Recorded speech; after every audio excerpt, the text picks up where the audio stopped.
আমার কিন্তু পুজো টুজো কমপ্লিট। এবার আমি চা খাবো, দাঁড়ান দেখাচ্ছি। পুজো কমপ্লিট হয়ে গেছে।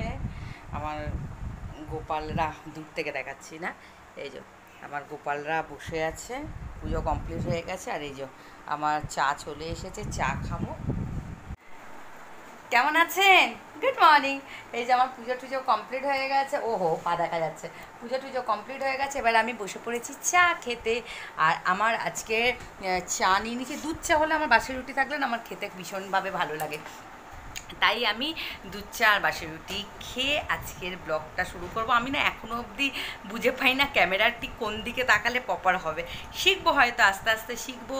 শিখে অবশ্যই তো করতে করতে ব্লগটা শিখবো অবশ্যই, তখন আপনাদের সামনে আরও ভালোভাবে ব্লগটাকে প্রেজেন্ট করতে পারবো। আজকে মঙ্গলবার, মাছ ভাত ওদেরকে করে দেবো, ইচ্ছা আছে। আর আমিও রুটি এখন জলখাবারে করব, রুটি করব আর একটা সবজির তরকারি করব, নাহলে বরবটি আলুর তরকারি করব। তারপরে যথারীতি রান্না মোটামুটি কাজ শেষ করতে, খুন্তি হাতা নিয়ে লড়াই করতে করতে 12টার কাছাকাছি তো মোটামুটি বেজে যায়। তারপরে ঘরের কাজকর্ম, এইভাবে আমার সারাদিনটাই টুকটাকভাবে কাটে। তারপরে ফোন, তারপরে একটু ভিডিও, তারপরে একটু দেখা ফোন, তারপরে একটু মানে এলিয়ে বর্ষা যা হয় আর কি, এইসব নিয়ে আমার ব্লগটা হয়। এইভাবে আমার দিনটা শুরু হয়।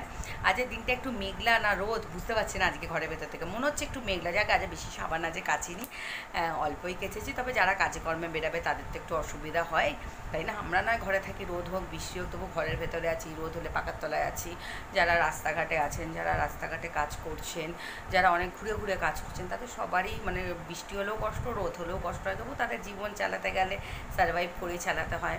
প্রত্যেকটা মানুষ তার নিজের নিজের জীবনে স্ট্রাগল করেই এগাচ্ছে, স্ট্রাগল প্রতিনিয়ত করছে, প্রতিদিন এক একটা জীবনযুদ্ধ তারা পাশ করছে। এইভাবে সবার চলছে, আমারও চলছে। তাহলে সবাই খুব ভালো থাকবেন, খুব ভালো রাখবেন আর নিজের খেয়ালটা খুব ভালো